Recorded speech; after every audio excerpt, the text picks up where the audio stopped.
Hello everybody, welcome to another video. My name is ArtsyChiitos and I am the artist behind all the videos on this channel. I am also the head maker, designer, whatever you want to call that, behind Infinity Crafting Co., which is my channel slash brand that teaches how to knit and crochet. It also sells handmade stuff, you know, so if you want to learn how to knit and crochet, I'm your girl. If you like handmade artisan stuff, I'm also your girl. You can check me out over there at that YouTube channel and on Instagram at Infinity Crafting Co. You can also follow this channel's Instagram where I post all my fine artwork and just, you know, generally goof around with my artsy life. Alright, so today's video is going to be about setting up a palette in the professional way. I often kind of go around the rules when it comes to setting up my palette, but that's in my own practice and studio and whatnot. So I'm going to be showing you the proper way to set things up, or, you know, at least the way that would impress your professors in the first day of class when you're painting, okay? So there's several different types of palettes, right? So we have the wooden palettes, you know, like the Picasso, Bob Ross palettes that we all know and love. You have square palettes, you have the rounded palettes, you have odd shaped palettes, you have the steelable palettes that a lot of people use for watercolor, but I tend to use for oil because I don't know, otherwise I'll just leave my paints out. And I also learned this cool thing, so I'm glad that I'm having to re-record this intro. Cool temperatures in oil paint, lovely, not too cold so that they freeze, but like, you know, 50-ish, in that range. It preserves the paint, so you can like literally leave your palette out. I learned this from school because some people put their palettes in the refrigerator. So me being me and not wanting to clean my palette, one day I put it in there and I came back like 5 days later and it was still completely usable. I was like, hallelujah. So we will be just going over how to set up our colors and then mixing, and I'll be talking through some of the process, maybe speeding through some of the process. So without further ado, we're gonna jump over into my art space. Alright guys, welcome to my studio, right? So I'm in a basement. For you guys that don't know, I used to do art videos all the time over here, and then once I got more studio space over in my craft studio where I do my intros, I mostly started working over there with my knit and crochet stuff, and I kind of neglected my space. But I recently cleaned my desk off as clean as it's gonna get, and last night, as you guys can see, I put my new palette to use. So I'm just gonna clean this. Now, how I clean my palette, first of all, usually I would use a paint scraper like this. Got it off of Amazon. I'll leave all my links and stuff in the description box below. But something like this, right? You know, you could just use the paint scraper to scrape it off, but when it comes to wood, you got that grain, you got that resistance. So I typically don't use this for my wooden palettes. I use it for my glass palette, which is at school in use because, yeah. So what I do when I'm done with the painting session and I don't intend to reuse the palette, I will take a palette knife and I will just collect and scoop up all that paint. And you guys might see this bucket over here, in the corner. It's actually a giant jug of laundry detergent, or it used to be laundry detergent, and I have a silicone funnel for my paint water and Gamsol water and God knows what else kind of toxic liquids I poured into this bottle at this point. And I use these to store my liquids. I don't pour solvents down my sinks. Bad for drinking water, bad for environment. But anyway, I just take that paint, I scrape it off of my palette, right? And I scrape it into the bin of doom. And I put the top back on it when I'm done filling up a bucket, and then I properly dispose of it.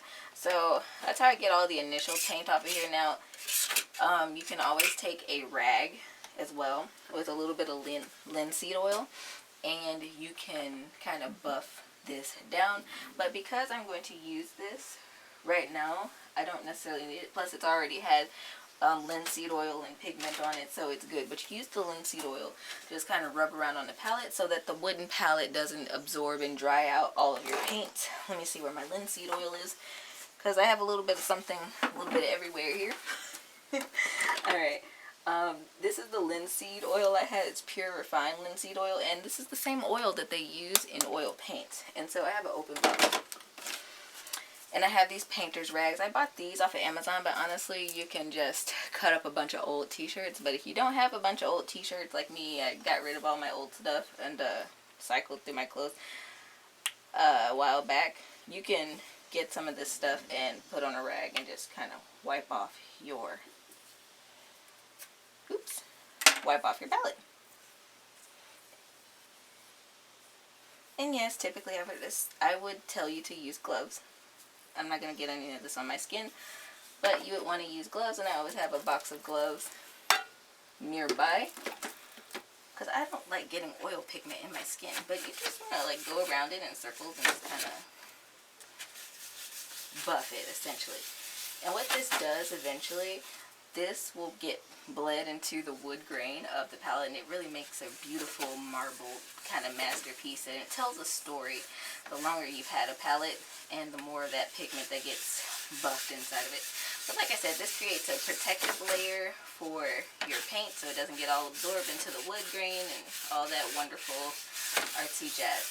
And you can still use the same rag to use on your canvases when you put too much paint on there and things like that. Alright, so this palette is okay, alright? It's alright. This is my old wooden palette. Like I said, I used a bunch of acrylics and jacked it up, but you can kind of see that it has a little bit of an artsy story here going on. So I keep it as an art piece, as an inspiration. And this, I have a couple of different types of palette paper. So it's gray, and I got the gray because when you put the pigments on a gray background or a white background, it helps bring out the pigment even more so. And I also got this one because I like the style of the actual palette, but it's also gray, it's toned, so yeah. Alright, so with this one, with this, it's kind of interesting too because the way they set up their palette is actually kind of how we're going to do this today. So what I do is once I pick out my colors for my painting, I'm doing a portrait right now, which I'm not going to show off anyway soon. When I do show it off, it'll be going up directly on my website, so you want to keep up with that. I decide what colors I'm going to use. So here I have my white, I have my titanium white, I have my ivory black, I have different shades of yellow. I think this is my light cadmium. Here's my Naples. I use it a lot in portraits. This is my cadmium red light hue. 99% of my paints are the Windsor paints. Some of them are water soluble, some of them are not. I also have some Blick brand paints, but that's for another, for other reasons, you know, because Windsor is not cheap. But okay, you kind of want to have a decent grasp of like the color spectrum, right? When you have these, so you want to line up your colors from dark to light. Here's a little crimson right here, so I'm going to put this between that and the sienna, right? So I have my white over here, and I have my black over here. Most extremes of both spectrums, right? And typically when you set up your palette, I'm going to start down here. See if you can see that. Yeah, I'm going to start down here. Typically when you set up your palette, you're going to start from lightest, and you're going to go all the way to the darks. Now, I put very little dab of white here, right? Because actually in my portrait, I'm pretty much done with my whites. But I figure out how many colors I'm going to use. So 1, 2, 3, 4, 5, 6, 7, 8, 9, 10 if you count the black. I might add an extra color in there, but I'm going to put a little dab of white a little bit further inward because we're going to blend each color with white so that you can see the true hue of it. It's a little trick of the trade, because when you're coming straight out the tube, unless you really know what you're doing and you're like used to a certain brand of paints, you don't know what the actual pigment of these colors is. So let me see, 1, 2, 3, 4, 5, 6, 7, 8, 9, 10. 1, 2, 3, 4, 5, 6, 7, 8, 9, 10. And I try to squeeze from the bottom of my tubes, but I'm a delicate flower, okay? So like it takes me a bit, especially with these big tubes. Alright, I'm going to put 11 here. And I'm going to put 1 down here for my black. Alright, I'm going to close up my white and toss it back into the bin of colors. Alright, and I might come in and use a little bit of green. I think that might be my extra color. So I'm going to put that over there. It's a sap green. Alright, and so now what I'm going to do is I'm actually going to come in and I'm going to start placing down my pigment around the palette. So I'm going to start putting my pigments down around the palette. And I'm going to start with this Indian red. I love Indian red. One, because I find a lot of it in my own skin tone, but it's also less intense than the alizarin crimson. Also, pardon me if I don't pronounce these words correctly. I never do. I'm going to move my paint jug out of my way. I got to get rid of that soon. Alright, I'm coming in with this crimson. This one is a Dollar Tony. It's one of those beginner oil paint sets I got from Walmart like 2 years ago now. But I really like the red in that set. It's a very small tube. I don't use it often. It's just there. Alright, and Artisan, Burnt Sienna. I use a bit of that for like more shadow tones and skin color, especially when I'm like painting like Caucasian skin tones. I use it in other skin tones as well, but I find that it's really nice when you use it for those skin tones. Alright, portrait pink is important. I have this in acrylic, I have it in oil, I think. Do I have it in watercolor too? I don't know. But it's really important, especially when you're trying to accomplish those rosy colors, again, in Caucasian skin.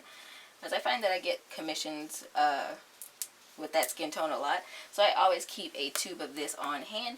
And I don't think I was able to find it in the Windsor Newton. I think that's probably why I bought it at Blick. Or it was just cheaper and I was on a budget at the time. But either way, you know, I have it. This one is Cadmium Red Light Hue, which looks really orange. But when you mix it with the alizarin crimson, it's really good. Solid, bright red. This is my Naples Yellow. I love it to death. I use it a lot with all the skin tones. And yes, if you want to be super artsy, you can totally mix some of these colors yourself, you know. But for time's sake, I have a lot of colors, okay? Alright, this is Cadmium Yellow Light Hue. I don't imagine I'll use a lot of that, so it's probably going to get wasted, but, you know.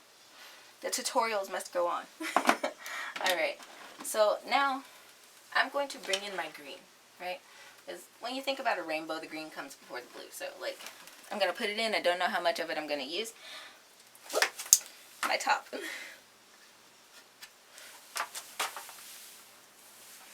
If you guys have been around geese, you know, that's what this, this permanent sap green reminds me of. Alright. This is French Ultramarine Blue. It's that deep blue. Kind of reminds me of a sapphire. Produces a good, like, dark navy if you put it just straight onto the canvas. This is Cerulean Blue.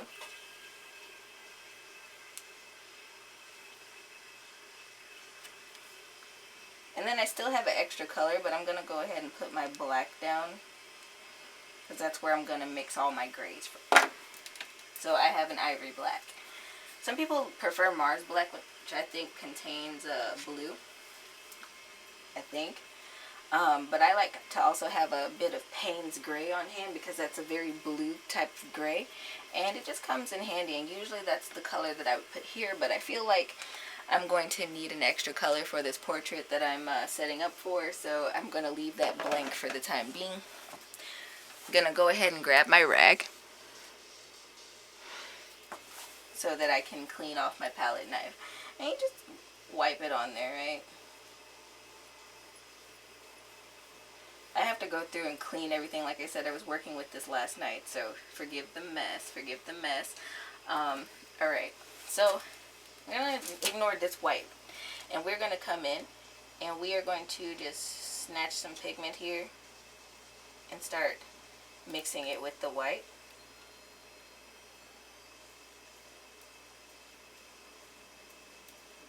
And you really get to see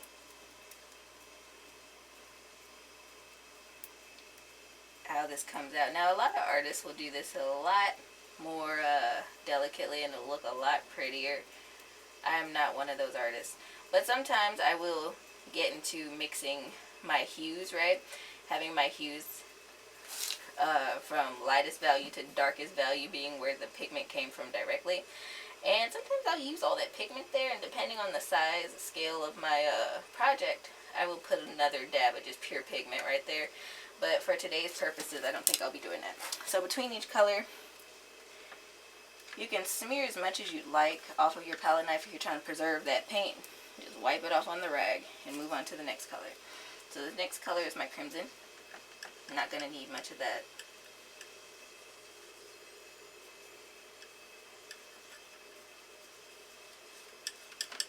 Need a little bit of white, so I'm going to steal it from there.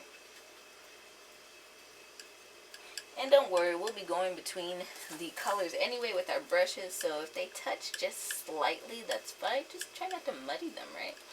And one thing about the Tyler Downey paint, it has a lot more linseed oil in it to try to stretch the paint. It is a cheaper paint, so that's to be expected.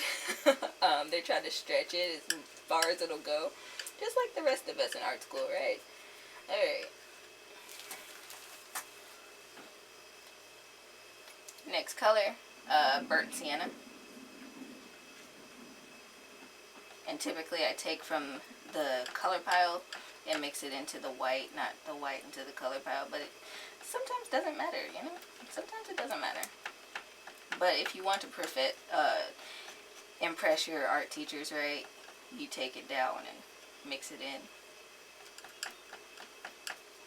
Now, is this something that I normally do? No, that's because I'm used to the colors that are in my collection. Like, I've used every single color just to get familiar with it. So I know what I'm getting out of each tube. But I'm pretty consistent with the brands that I buy. I recently bought some Your Tech paint, and I've been able to play with that quality as well. It's very interesting. And we're getting on around here, so I'm just going to keep setting this up. And I'll meet you guys back when I'm done. Portrait pink.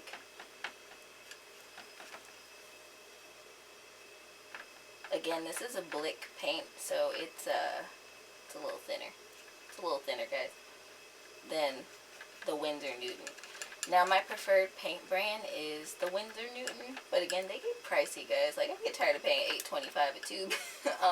Which I know that's not the most expensive tube of paint out there, but, you know, when you're a college student on a budget, it sucks to pay that. So sometimes I'll kind of supplement my collection with other brands of paint that I might be able to find at a discount. If you're a good artist, right, if you have the skill or you've built up your skill, you can make a masterpiece out of any paint. So don't let somebody be like, oh, you suck because you don't have Windsor Newton. No, you're fine. You can make like Caravaggio level work with Tommy Downer. Then you'll make it. You'll live. Don't let other people guilt you into buying like super expensive supplies.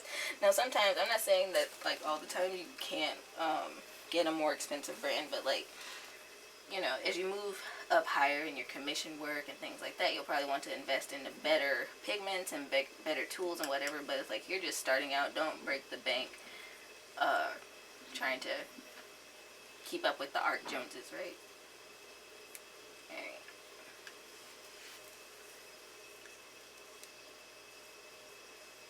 And this right here is my Naples yellow.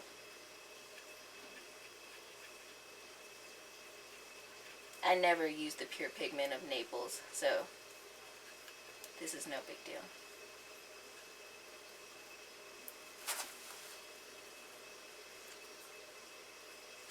And some of you might say, oh, it's not mixed all the way. That's on purpose, because sometimes I still need white, like pure white from these pigments, and so it's best to just have it there and mix it in with my liquid as opposed to dipping back into my pure white. It's just my preference.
A little bit of that white.